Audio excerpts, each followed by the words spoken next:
Muy buenas noches, hermanos. Dios me los bendiga. Les saluda el pastor. Hoy, miren, un setting diferente. Hoy estoy en casa. Quise hacer un estudio bíblico un poquito más familiar, donde podamos compartir, ¿verdad? Un poquito y hablar un poco sobre lo que es la Navidad, sobre lo que es el nacimiento del Señor Jesucristo.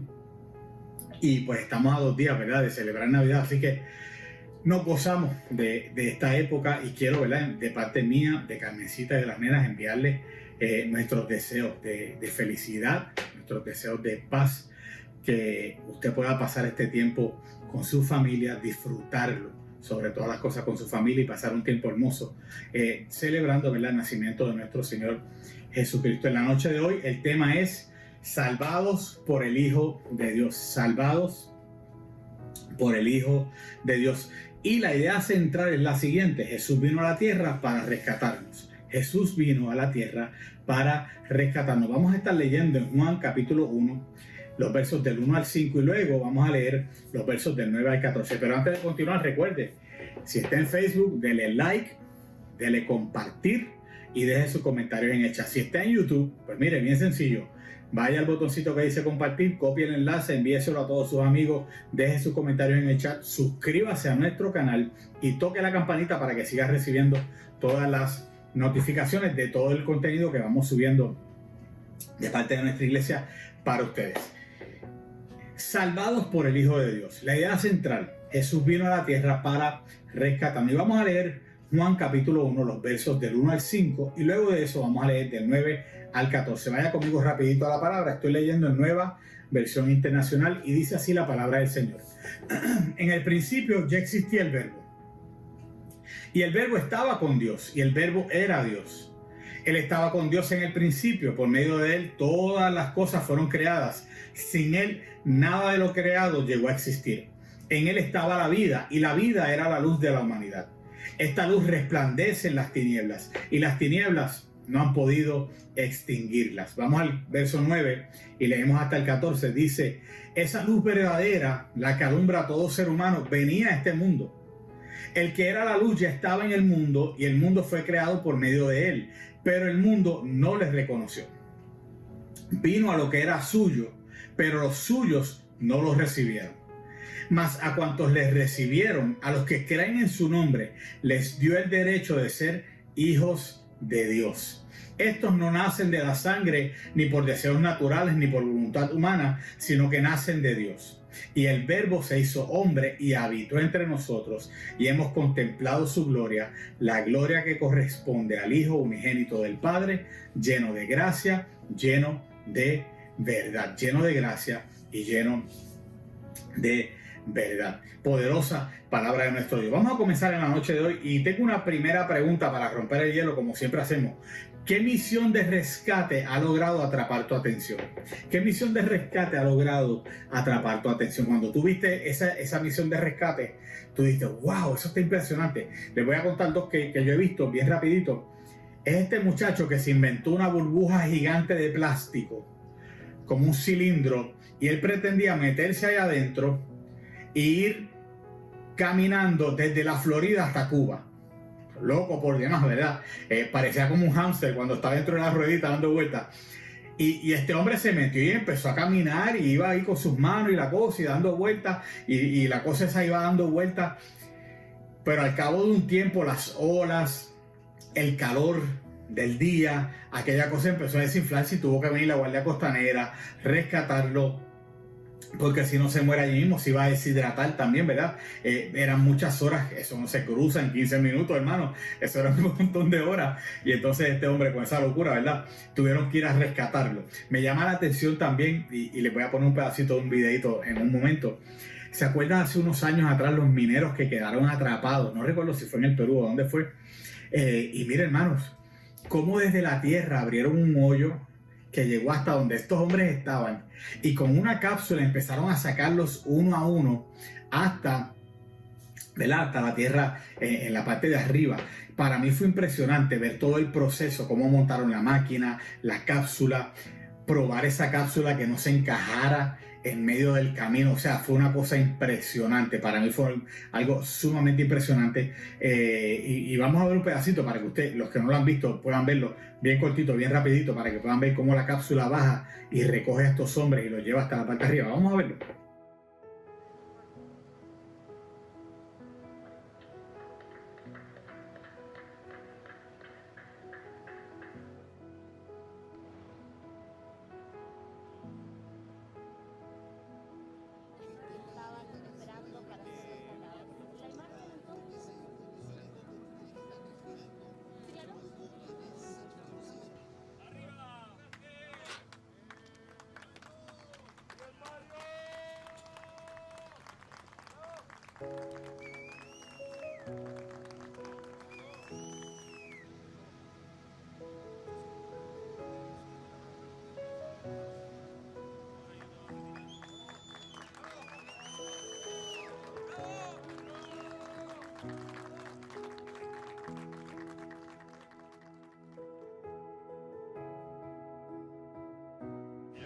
Sube otro. Ya fue, ya fue. Cámara, ahí nomás.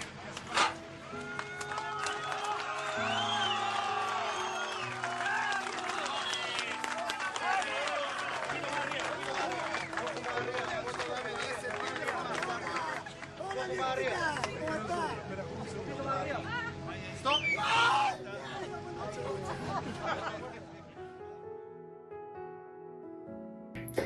Vieron que impresionante, ¿verdad que sí?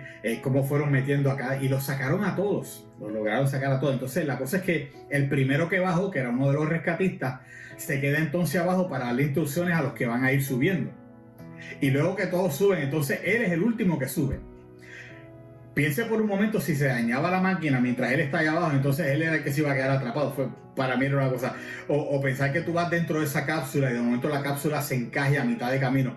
Para mí me creó una tensión. Fueron días de mucha tensión mientras iban sacando a estos hombres de allí.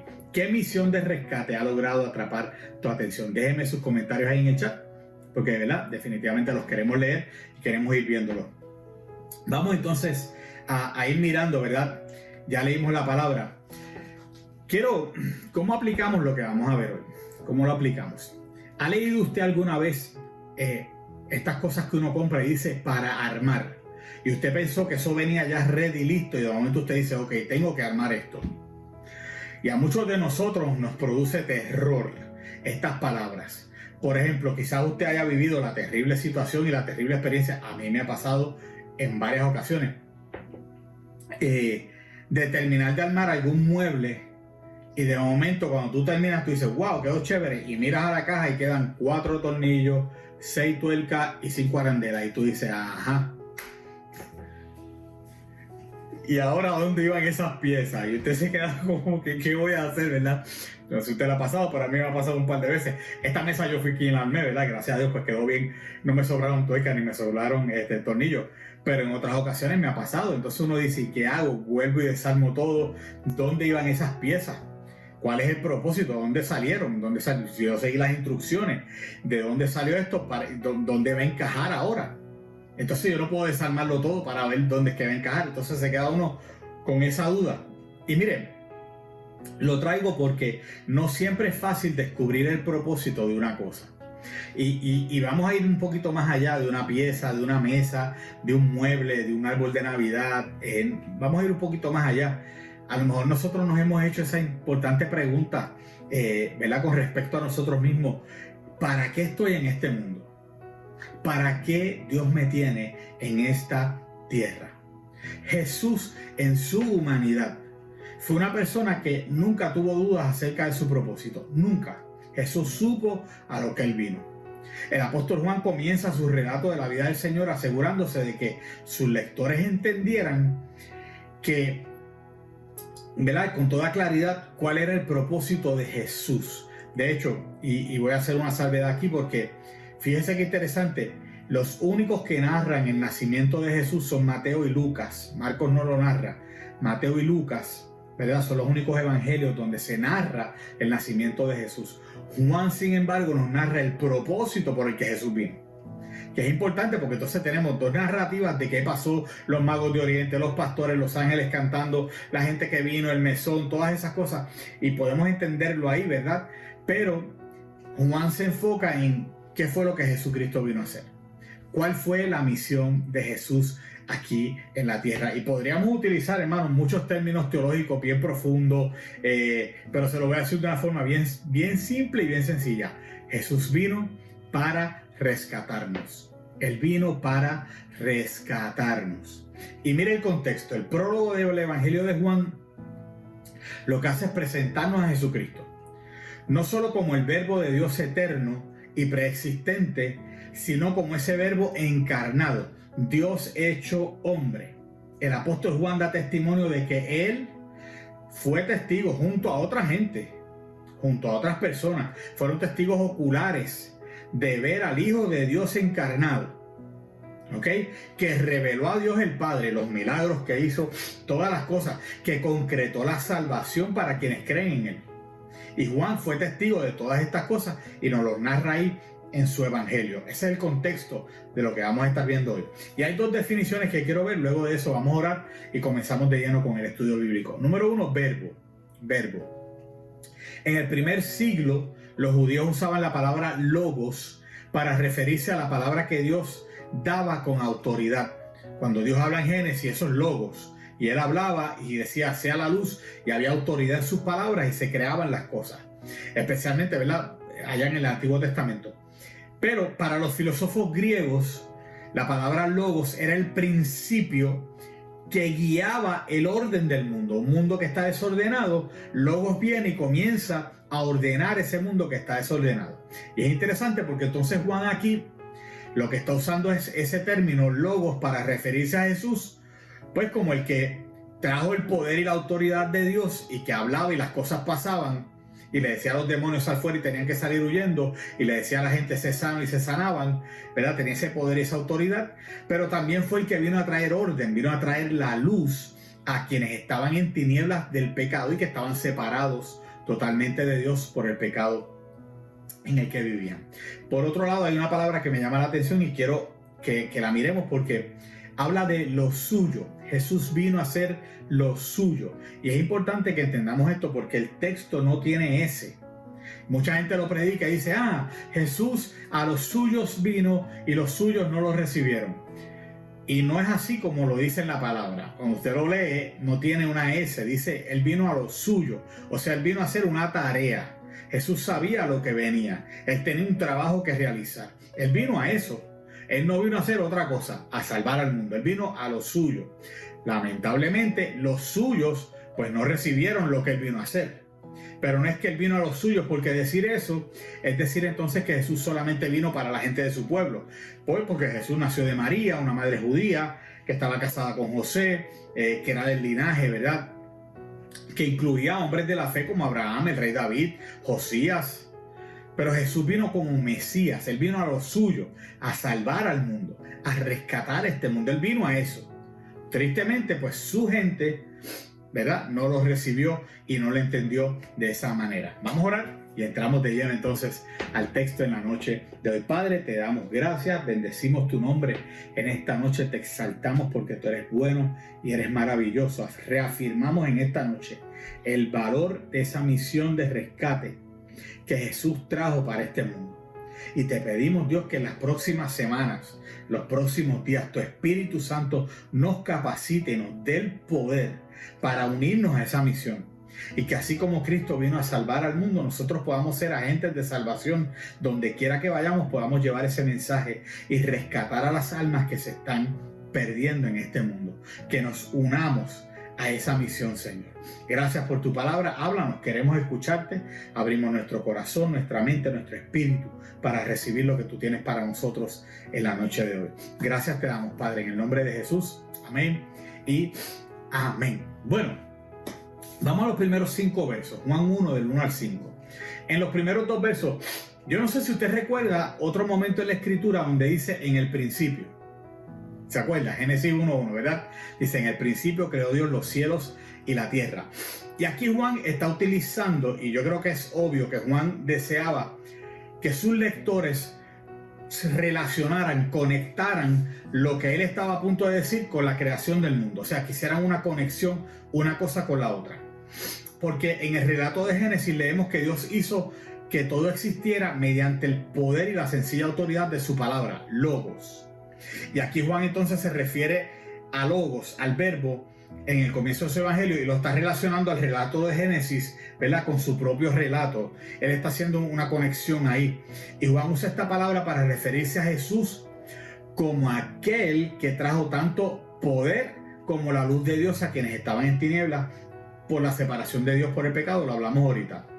Y Juan destaca varios aspectos y vamos a mirarlos porque son importantes. Uno, primero que nada, él dice, él era en el principio. O sea, Jesús era en el principio con Dios. Y lo que está diciendo aquí es que este verbo, esta persona, la persona que conocemos como Jesús, Jesucristo, existió antes de que Dios creara el universo. De eso es que Juan está hablando. Jesús existió antes de que Dios creara todo el universo. En otras palabras, Él es eterno. No tiene principio, no tiene fin. Es eterno, igual que Dios. Número 2, Juan destaca que Él es divino. Porque dice que no solo era con Dios, sino que era Dios. Y Jesús y muchos de los escritores del Nuevo Testamento se refieren a Dios como el Padre y a Jesús como el Hijo unigénito. Mateo 6:9, Efesios 1:2, Primera de Pedro 1:2, Hebreos capítulo 1, verso 2. Todos esos versos usted los ve y se refiere a Dios como el Padre, a Jesús como su Hijo unigénito. Y aunque Jesús era distinto a Dios el Padre, en términos de la forma, ¿verdad?, de cada uno, eran de la misma naturaleza, eran de la misma esencia que Dios el Padre. Ambos eran iguales, ambos son Dios, pero son personas distintas. Obviamente, hay un Dios en tres personas, y esto lo hemos hablado en otras ocasiones: Dios Padre, Dios Hijo, Dios Espíritu Santo, lo que conocemos como la Trinidad. Hay muchas, ¿verdad?, sectas, los testigos de Jehová, que no creen esto. Y cuando la gente a mí me lo pregunta, eso lo digo de una forma bien sencilla, hermano. Piensa en un huevo. Un huevo es un huevo. Es una sola cosa, pero tiene tres cosas en una. Es una cáscara, es una yema y es una clara. Y sin una de esas cosas no existe ese huevo. ¿Ok? Tienen que estar las tres cosas para que sea un huevo. Si no, es otra cosa extraña ahí. ¿Ok? Y lo mismo pasa. Es una misma cosa en tres formas diferentes.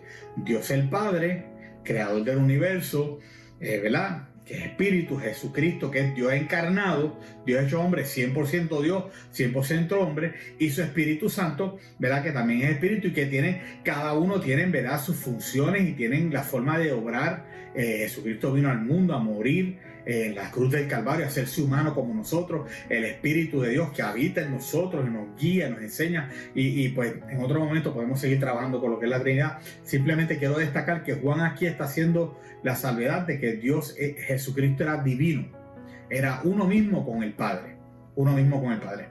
Número 3, en el verso 3, Juan explica lo que Jesús realizó. Todas las cosas por Él fueron hechas, dice Juan, y sin Él nada de lo que ha sido hecho fue hecho. O sea, Dios el Padre trabajó por medio de Jesús el Hijo para crear el universo. Y el apóstol Pablo repite esta misma enseñanza en Colosenses 1, de 15 al 16, cuando dice: Él es la imagen del Dios invisible, el primogénito de toda creación, porque en Él fueron creadas todas las cosas. O sea, Pablo mismo está afirmando lo que ya Juan está diciendo. De hecho, Pablo es uno de los que también afirma que Jesús era Dios. Él dice que en Jesús habitaba, que a Dios el Padre le plació que en Jesús habitara toda la plenitud de la deidad. Toda la plenitud de la deidad. O sea que todo lo que Jesús era Dios. Eso es lo que está diciendo Pablo en Colosenses 1:18 o verso 19. No recuerdo bien, pero uno de esos dos. Número 4. Juan dice que Jesús no solo participó en la creación de todos los objetos inanimados que existen, incluyendo a los seres humanos, ¿verdad?, sino que también dio vida a todo ser viviente. Dio vida a todo ser viviente. Sabemos por Génesis 1:27 que la vida de los seres humanos es única, porque solo ellos fueron creados a imagen y semejanza de Dios. Por eso los seres humanos tenemos la capacidad especial de relacionarnos con Dios, tener una relación con Él. que nos ama y que nosotros lo podemos amar a Él también. Y aunque pues lamentablemente las personas están separadas de Dios por el pecado, ¿verdad? Sin embargo, Jesús vino a alumbrar el mundo con su luz espiritual. ¿Para qué? Para mostrarnos el camino hacia el Padre y hacia la salvación. Mire, hermano, durante siglos se difundió su luz por medio de grandes líderes espirituales como Abraham, Moisés, luego por grandes profetas. Ahí tenemos a Isaías, Jeremías, tenemos a Elías, grandes profetas, ¿verdad? Daniel, pero finalmente llegó el día en que Dios dijo: no, yo tengo que enviar al mundo la luz verdadera, la luz perfecta, que era su único hijo, Jesucristo. Luego, en el verso 5, nos damos cuenta que Satanás fracasó, perdió. Y aunque trató de usar las tinieblas espirituales de este mundo para destruir a Jesús, la luz, dice el texto, en las tinieblas resplandece. Y las tinieblas no prevalecieron contra ella. La luz que Jesús trajo, ¿verdad? Continúa brillando. Y aunque el enemigo ha tratado de tapar esa luz y ha tratado de, ¿verdad?, de ponerle así un caparazón y que no brille, sigue brillando la luz de Cristo. Donde quiera que haya un cristiano que se para y predica a Jesús, esa es la luz de Cristo brillando. Donde quiera que haya un cristiano, un siervo fiel y devoto, seguidor de Jesucristo, que está dando testimonio de lo que Jesús ha hecho en su vida, mire, allí está brillando la luz de Cristo. El enemigo no ha podido, ha perseguido a la iglesia, ha perseguido a los misioneros, ha tratado de acabar con la Biblia, ha tratado de acabar. No ha podido. Este último año trató de encerrar la iglesia en las casas. Y mire, hermano, la iglesia, yo creo que se levantó firme y dijo: no nos van a parar. Y empezamos a usar las redes sociales y las plataformas digitales para llevar la palabra del Señor. Y hemos tenido un alcance quizás hasta mayor de lo que habíamos tenido, para la gloria del Señor. Así que Satanás no ha podido. Él fracasó en su intento de apagar esa luz. Y yo sé que nunca lo va a poder hacer. Apocalipsis me dice a mí que en un momento dado el enemigo lo van a coger y lo van a meter en el lago de fuego y azufre, y ahí se va a acabar. Y que el Señor va a venir a buscar a su iglesia y nosotros vamos a estar para siempre con Él en la eternidad. Y mire, hermano, no va a hacer falta de luz allí en la eternidad. ¿Por qué? Porque Él mismo alumbra la ciudad, dice Apocalipsis. Así que esa luz nunca va a ser vencida, nunca va a poder ser vencida. Vamos a la segunda pregunta de la noche de hoy. ¿Qué nos enseñan estas metáforas que utiliza este pasaje acerca de Jesús? Ya vimos que habla de Él como una luz, como un verbo. ¿Qué enseñanza nos dan estas metáforas? En sus propias palabras, póngamelo ahí. ¿Qué enseñanzas nos dan, verdad, estas metáforas acerca de Jesucristo? Y voy a lanzar le voy a poner pregunta 2.1. Pregunta 2.1. ¿Dónde ve usted en la actualidad en el mundo a la luz de Cristo venciendo a las tinieblas? Hoy, en el día de hoy, en este mundo que estamos viviendo, ¿dónde usted está viendo la luz de Cristo brillando, verdad, y venciendo las tinieblas? Vaya poniéndome su respuesta en el chat. Aunque yo estoy en Virginia con mi familia disfrutando, verdad, de un tiempo de Navidad, esta noche estamos conectados de nuestros teléfonos viendo el servicio, verdad, y la vamos a ir contestando su pregunta. Así que vaya dejándome su respuesta en el chat porque queremos verla, ¿ok? Vamos a los próximos versos. Recuerden las dos preguntas que hicimos. ¿Qué nos enseñan las metáforas que se utilizan en este pasaje acerca de Jesús? Y número 2, ¿dónde ve usted en la actualidad en el mundo a la luz de Cristo venciendo a las tinieblas? ¿Dónde usted ve eso? ¿Dónde usted lo ve? ¿Ok? Vamos entonces a los próximos versos. Aquí vamos a ver y vamos a aprender un poquito más sobre la misión de rescate para el mundo y para nosotros. Vamos a ver los versos del 9 al 13. El 14 lo vamos a dar para el último, del 9 al 13. A lo largo de los siglos habían aparecido muchos falsos líderes afirmando que Dios los había enviado para decirle a la gente quién es Él y cómo agradarle. Eso siempre ha existido, hermano. Gente que llega a decir: no, Dios me dijo que dijera, o Dios me envió para esto y para otro. Y los profetas de Jehová habían advertido sobre esto, y usted lo ve en toda la escritura, cómo se levantan falsos maestros, falsos profetas, falsos cristos. Jesús mismo dijo, ¿verdad?, que en el último tiempo se van a levantar falsos cristos. Pero por el contrario, Jesús es la luz verdadera. Jesús se refiere a los falsos líderes de su tiempo como guías ciegos, mientras que asimismo Él se llamó la luz del mundo. Dijo, yo soy la luz del mundo. Jesús es la luz verdadera porque solo Él nos puede mostrar el camino hacia el Padre. Por eso es que es la luz verdadera.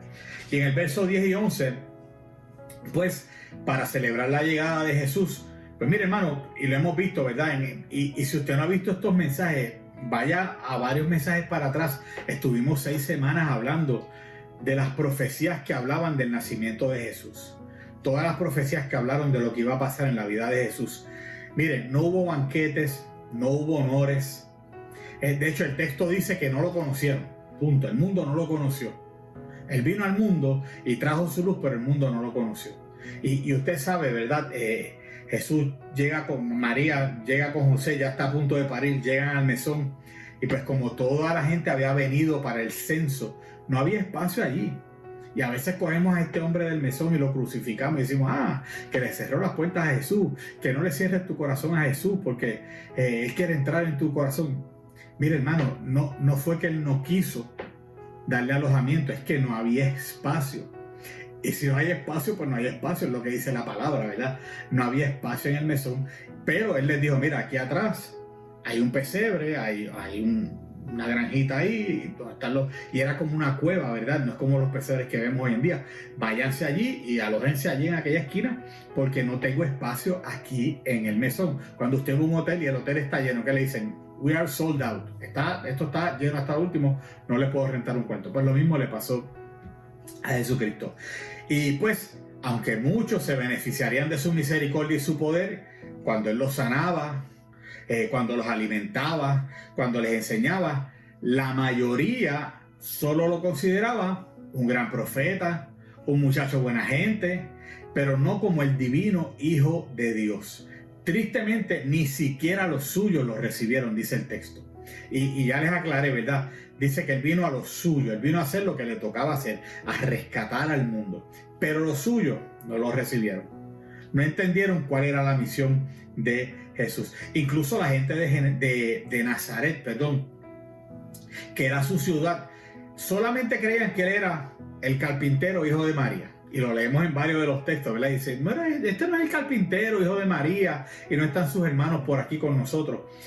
Casi todo el pueblo judío rechazó a Jesús y se negó a creer que Él era el divino Hijo de Dios, enviado para ser el Salvador del mundo. En el verso 12, aunque la mayor parte del pueblo judío rechazó a Jesús, algunos sí creyeron en su nombre. Para el pensamiento judío, el nombre de una persona era símbolo de su identidad y de su carácter total. Cuando le ponían un nombre a una persona era porque eso, ¿verdad?, tenía un significado. Y lo vemos en la escritura, le puso el nombre tal, le puso Isaac porque se rió. Y así por el estilo, ¿verdad? Hay muchos nombres. Le puso Judá porque alabó, y por ahí Simeón. Cada uno tiene un significado. Nosotros aquí en nuestra casa le hemos puesto a nuestras hijas un nombre con un significado. Mi hija mayor Neri, porque ella vino a traer luz a nuestra casa, y Neri en hebreo significa lámpara o luz de Jehová. Y ¿verdad? Era el pensamiento judío de la época. Y decir que alguien cree en el nombre de Jesús es mucho más que aceptar simplemente con la mente la verdad acerca de la identidad de Jesús como Señor y Salvador. Cuando una persona cree en el nombre de Jesús, lo acepta como la persona que Él dijo ser, el Hijo unigénito de Dios, Dios hecho hombre. Y no solo eso, sino que se compromete a seguirlo y a obedecerlo. En el verso 13, Juan explica lo que sucede con los que creen. Y a mí me encanta este verso, uno de mis favoritos en la escritura, porque él dice que el cambio que ellos experimentan es radical y que son hechos hijos de Dios, dice el texto. Y enfatiza que este nacimiento es totalmente diferente al nacimiento físico. Este nacimiento no es de sangre. O sea, aquí no está hablando de cuando nuestras esposas dan a luz. Yo tuve la oportunidad de ver a mis 2 hijas nacer, y aquí no está hablando de ese tipo de nacimiento. Y hay diferentes, ¿verdad?, opiniones en cuanto a lo que se quiere decir exactamente y lo que quiere decir Juan por aquí en este texto. porque quizás se refería a la creencia antigua de que la sangre de los padres se une en el vientre de la madre para formar al hijo, o quizás quería destacar, ¿verdad, Juan?, que convertirse en hijo espiritual de Dios no es una consecuencia del linaje de una persona, como solían pensar los judíos. Este nuevo nacimiento tampoco se produce como una consecuencia de los deseos sexuales de los padres o el deseo de tener hijos, dado que estas últimas dos condiciones, ¿verdad?, dependen de la voluntad humana. Todo esto es puramente humano. Y tal vez juntas, ¿verdad?, destacan un contraste similar. No es por voluntad de carne, sino por la voluntad del Espíritu Santo. No por voluntad de varón, sino por voluntad de Dios. O sea, este nuevo nacimiento es Dios quien lo da. Es Dios quien lo regala. Es Dios quien lo otorga. Cuando ponemos nuestra fe en Jesús como el único Hijo de Dios y lo recibimos como nuestro Señor y Salvador, ¿verdad?, dice que el Espíritu de Dios crea en nosotros una nueva persona y hace su hogar dentro de nosotros. Y este cambio, hermano, es milagroso y solo puede ocurrir gracias al poder del Espíritu de Dios. Ahí es donde entonces las cosas viejas pasaron, todas son hechas nuevas y Dios comienza a hacer en nosotros un nuevo nacimiento. Nacemos de nuevo, ¿ok? Y otra vez, no de carne ni de sangre, sino del Espíritu de Dios. Realmente somos nacidos de Dios. Mira, hermano, la historia central de la Biblia es que Dios envió a su Hijo Jesús para rescatarnos del pecado e incluirnos en su familia. El Antiguo Testamento nos muestra que necesitamos un Salvador. Desde que el hombre cayó, el Mesías prometido, Dios planeó este rescate. Les hablaba ahorita de estos mineros que quedaron ahí atrapados. Vimos el video, cómo esta gente planifica todo el rescate, hicieron un plano, un mapa y dijeron que ellos están aquí, tenemos que irnos en este lugar y midieron las coordenadas y vamos a ir rompiendo y no podemos romper de frente porque entonces directamente no podían romper verticalmente porque entonces se podía derrumbar y matarlos a ellos allá adentro. Ellos entraron como de una forma diagonal. ¿Qué iban a hacer mientras los fueran sacando? Porque el oxígeno se va acabando mientras van pasando por ese tubo. O sea, esto no era un tramo de 4 o 5 pies de distancia, hermanos, era algo bien, bien profundo, lo vimos ahorita. Y ellos planificaron todo esto, ¿verdad? Pues de la misma forma y mucho más majestuosamente y mucho más magistralmente y de una forma mucho más magnífica, ¿verdad? Dios planeó nuestro rescate, nuestra redención desde antes de la creación. Lo que celebramos en Navidad es el cumplimiento de ese plan, que Dios hizo hombre en Jesucristo y vino a este mundo. El Hijo de Dios vino como un ser humano, como uno de nosotros. Nacido de María, que era virgen. Él es Emmanuel, Dios con nosotros. Dios se ha revelado por medio de Jesucristo, su verbo. Y solo hay dos respuestas posibles ante esta revelación. Dos respuestas posibles ante esta revelación. ¿Lo aceptas o no lo aceptas? Si lo aceptas, te dan el derecho de ser hecho hijo de Dios. Miren qué cosa más maravillosa. Si usted lo acepta, le dan el derecho de ser hecho hijos de Dios. Vamos a la pregunta número 3 en la noche de hoy. Vaya dejándome sus comentarios en el chat. Póngame los amenes, póngame los deditos para arriba, los corazones, todas esas cosas, ¿verdad? Para mantenernos ahí conectados unos con los otros. Vamos a la pregunta número 3 en la noche de hoy. ¿Qué nos enseñan estos versos que leímos acerca de la salvación? ¿Qué nos enseñan estos versículos acerca de la salvación? Y le voy a poner una pregunta 3.2, ¿ok? Vamos a añadir una añadidura a esa preguntita. ¿Qué diferencia entonces existe entre seguir a Jesús y creer en Dios? Creer en Dios, porque sabemos que mucha gente dice, no, yo creo en Dios. ¿Cuál es la diferencia entre ese yo creo en Dios y de verdad seguir a Jesús? ¿Cuál es la diferencia? Hay dos preguntas que te lancé ahí rapidito. ¿Qué nos enseñan estos versículos acerca de la salvación? ¿Y qué diferencia existe entre seguir a Jesús y creer en Dios? ¿Okay? Vamos al último verso. Mientras usted va dejando su respuesta ahí en el chat, ¿verdad? Vamos al último verso, que es el verso 14. Y quise tomarlo aparte porque este verso es muy, muy importante. Este versículo es un simple resumen de la realidad de la encarnación. Y quiero cogerlo aparte para desmenuzarlo bien y que lo podamos entender con claridad, lo que el Señor nos quiere decir aquí. Este es Dios convirtiéndose en un ser humano. Dios convirtiéndose en un ser humano. Y Juan deliberadamente dijo que el verbo fue hecho carne. Y cuando Juan escribió este evangelio, otra vez, habían falsos maestros que afirmaban que Jesús solo parecía haber tenido un cuerpo.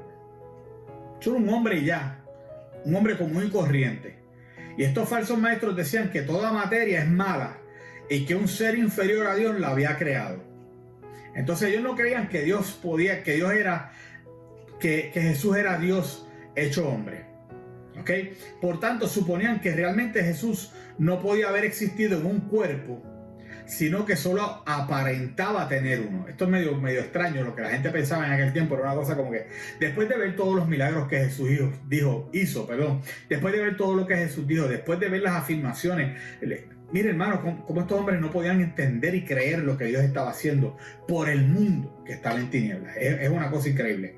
Y pues Juan destaca que Dios vino a la tierra a vivir en un cuerpo de carne y hueso. O sea, Jesús era plenamente Dios y plenamente hombre. Ya lo hablamos ahorita. Pablo decía, Colosenses, que en Jesús habitaba toda la plenitud. Él era plenamente Dios. Y Juan dice que Dios no solo vino en un cuerpo, sino que habitó entre nosotros. Y Juan vio a Jesús caminar, lo vio cenar, lo vio sudar, lo vio dormir. Estuvo presente cuando Jesús hizo todas estas cosas, todo, ¿verdad? Comer, tomar, reírse, sanar, orar, todas esas cosas Juan las vio, fue testigo y como ser humano, ¿verdad? Y estas metáforas se remontan a los relatos del Antiguo Testamento que hablan del tabernáculo y del templo. Cuando se terminó el tabernáculo, que era una tienda portátil, ¿verdad?, para la adoración donde Dios se reunía con su pueblo, la gloria de Dios apareció sobre el tabernáculo como una nube, ¿verdad? ¿Usted se acuerda de eso? Esa nube continuó guiando a Israel a través del desierto como un símbolo de la presencia de Dios entre su pueblo. ¿Y qué pasó? Después que Salomón terminó el templo de Jerusalén, volvió a descender una nube como representación del favor de Dios y su presencia entre el pueblo. Pues cuando Jesús vino, mire la semejanza, ¿verdad? La similitud aquí. Cuando Jesús vino a la tierra desde el cielo, dejó a un lado su gloria, ¿verdad? Y en su oración como su sumo sacerdote, le haga después en Juan 17, una oración preciosa que Jesús hace en Juan 17. Jesús le pide al Padre que le devolviera la gloria plena que tenía antes de que el mundo fuese. Y aunque la gloria de Jesús en la tierra era limitada, comparada con su posición en el cielo, obviamente, Él reveló su deidad mientras estaba en la tierra por medio de las cosas que dijo y las cosas que Él hizo. Solamente Dios podía resucitar un muerto. Solamente Dios podía tener el poder sobre la naturaleza, como Jesús, caminar por encima de las aguas, decirle al viento enmudece, decirle a las olas cálmense. Solo Dios tenía el poder de vencer al enemigo, como lo hacía Jesús. Y los demonios aparecían y Jesús les decía salgan, y se iban. Es más, Jesús le decía a los demonios se van a ir, se van a los cerdos, y los mandaba a los cerdos. Entonces, solo una persona, solo Dios podía hacer estas cosas. Y al igual que Dios, pues Jesús había revelado la gloria, ¿verdad?, que había en Él, aquí en la tierra. Y al igual que Dios había revelado su gloria a Israel por medio de la nube, ahora Jesucristo estaba revelando su gloria en la tierra para que todo el mundo pudiera verlo. Pedro explicó en un momento dado que él, Juan y Santiago, ellos tres, habían visto con sus propios ojos la majestad mientras estaban con él en el monte de la transfiguración, ¿se acuerdan? Entonces, hay tres testigos oculares que vieron a Jesús transfigurarse. Y dice que allá apareció Moisés y apareció Elías. Uno aparece, ¿verdad?, como representante de los que morimos en la tierra y somos arrebatados y nos llevan al cielo, ¿verdad?, los que morimos, ¿verdad?, para luego estar en la presencia de Dios. Y el otro como los que van a ser arrebatados. Eso podemos verlo después, un poquito teológico ahí profundo. Después lo podemos mirar con más detalle. Pero ellos tres lo vieron, hay tres testigos oculares. Solo Dios podía hacer algo así. ¿Ok? Y Jesús vivió entre las personas cuando estaba en la tierra para que ellas pudieran saber que Él era el Hijo de Dios, el Mesías, y que pudieran poner su fe en Él. Y Juan concluye este resumen del Evangelio diciendo que Jesús estaba lleno de gracia y lleno de verdad. Dos cosas muy interesantes: lleno de gracia, lleno de verdad. Son palabras muy simples, pero tienen un significado bien interesante y lo vamos a ver rapidito para ir terminando. Primero, dice que estaba lleno de gracia. En el Nuevo Testamento, la palabra gracia tiene el sentido de un regalo no merecido. Porque por gracia sois salvos por medio de la fe, dice la Escritura. Y esto no de vosotros, o sea, ustedes no se lo merecen, pues es un don de Dios, es un regalo de Dios, no por obras para que nadie se glorie. En este tiempo donde nos hacemos regalos, ¿verdad? Pues mira, a veces hacemos regalos a gente que no se lo merece, pero como estamos en Navidad decimos, cómpraselo y dáselo. Eso es gracia. Estamos dando un regalo a una persona que no se lo mereció, pero se lo damos.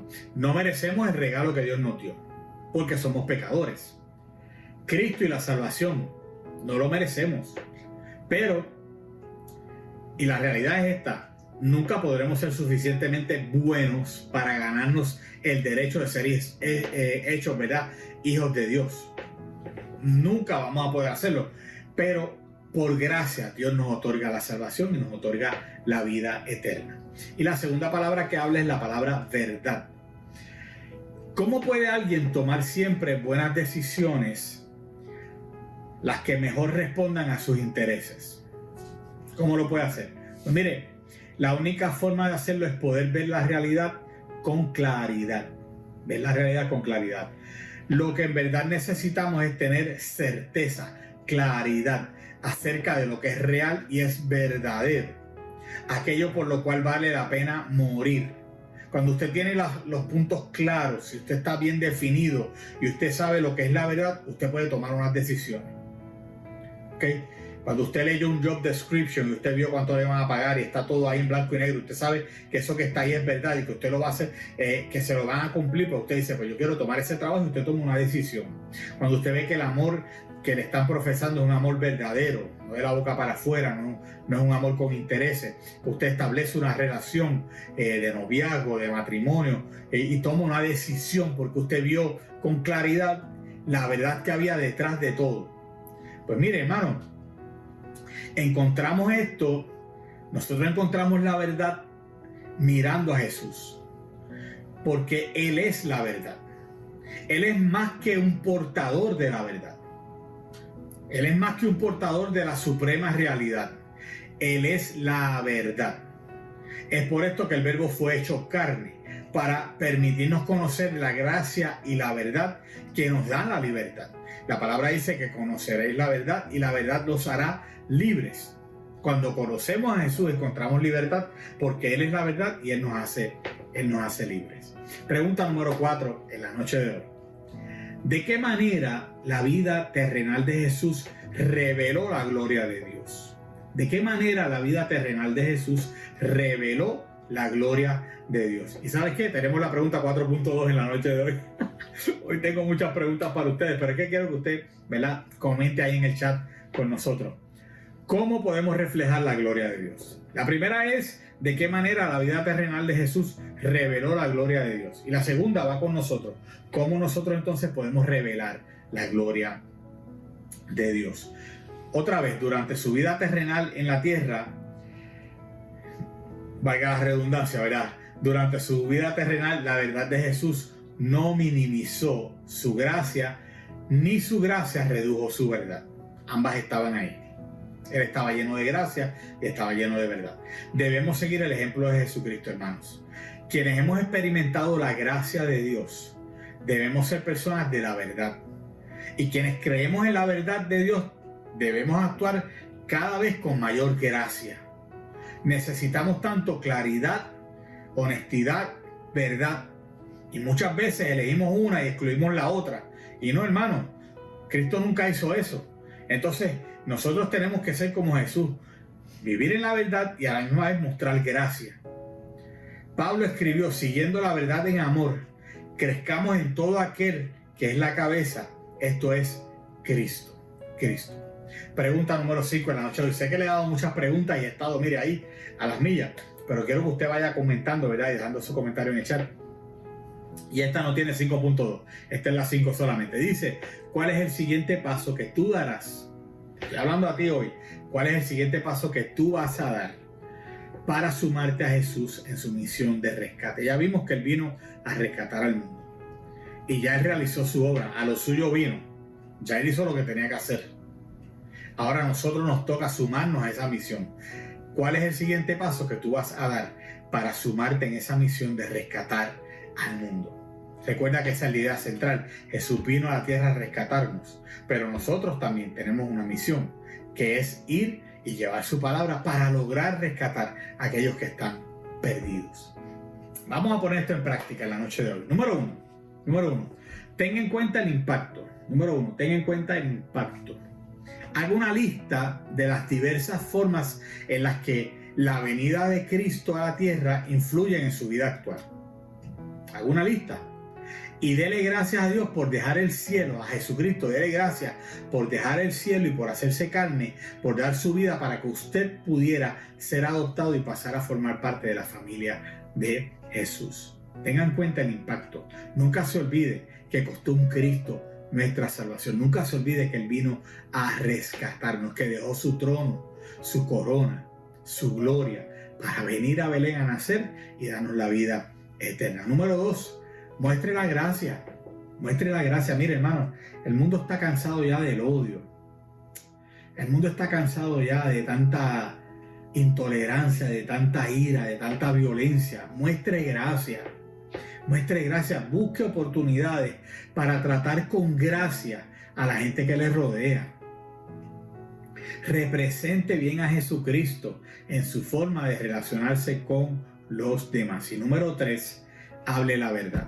Hable la verdad. Defienda siempre la verdad, pero que esa defensa esté llena de la gracia de Dios. Concluimos en la noche de hoy. Jesús nos rescata y le da sentido a nuestras vidas. Y ese sentido es que sigamos a Jesús y le demos gloria a Dios. Yo lo voy a repetir. Jesús nos rescata y le da sentido a nuestra vida. Y ese sentido es que sigamos a Jesús y que le demos gloria a Dios. Oramos en la noche de hoy. Padre, te damos gracias por tu amor y gracias por dejar tu trono, tu gloria, para venir a este mundo a nacer y cumplir con una misión. Venir a hacer el trabajo que el Padre te había encomendado, salvar a la humanidad, rescatar a la humanidad del pecado y de la muerte. Y te damos gracias por eso. Te pedimos, Señor, que nos des el deseo de sumarnos a esa misión de rescatar al mundo.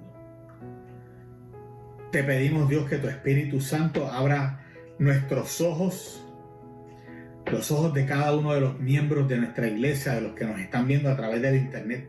Abre nuestros ojos para que podamos ver todas las oportunidades que a diario tú nos das para ejercer una influencia en favor del reino de Dios, y que podamos llevar tu palabra sin temor y sin miedo para rescatar a aquellos que están perdidos. Y mira, Señor, que muchas veces están al lado nuestro, a veces son parte de nuestra familia, y ahora en este tiempo navideño los vamos a tener juntos en una mesa cenando, y los vamos a tener juntos repartiéndonos regalos, compartiendo. Que aprovechemos estos momentos para llevar esa palabra y que podamos rescatarlos, Señor, y que ellos vengan a conocerte como te hemos conocido nosotros, y que reciban la salvación y la gracia que ya nosotros hemos recibido. Te damos gracias por tu amor y por tu misericordia. Te amamos porque tú nos amaste primero. Gracias, Señor. Te damos gracias en el nombre de Jesús. Amén y amén. Bueno, hermanos, que el Señor me los bendiga. Déjenme compartir bien rapidito unos anuncios con ustedes. El próximo jueves vamos a estar ya, ¿verdad?, en el día 30, cerca, ¿verdad?, de la víspera del año nuevo, ¿verdad? Y pues no, vamos a tener estudio bíblico, pero va a ser online también. Nos vamos a reunir en la iglesia y el tema va a ser fortalecidos por el poder de Dios.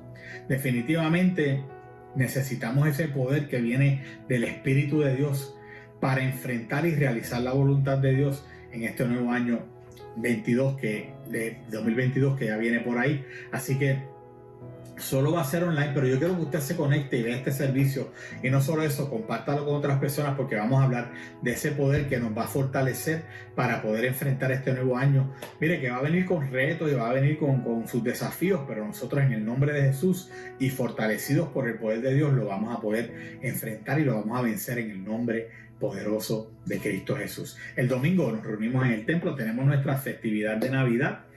Algunas iglesias ya celebraron su servicio de Navidad previo al día de Navidad, pero nosotros quisimos hacerlo el 26 porque ya está cerquita, ¿verdad?, del día 25 y vamos a estar celebrando. Nuestros niños tienen una participación especial, tenemos a nuestro hermano Juan cantándonos una alabanza, nuestro hermano Fermín va a traer una poesía y vamos a estar hablando de adorar a Dios de rodillas, a postrarnos y arrodillarnos delante del Señor. Así que los esperamos a todos en nuestro servicio del domingo. Yo espero que usted pueda conectarse con nosotros y recibir esta palabra, ¿verdad? Y otra vez, muchas felicidades de parte mía, de Carmencita, de mis hijas. Les amamos con todo el corazón.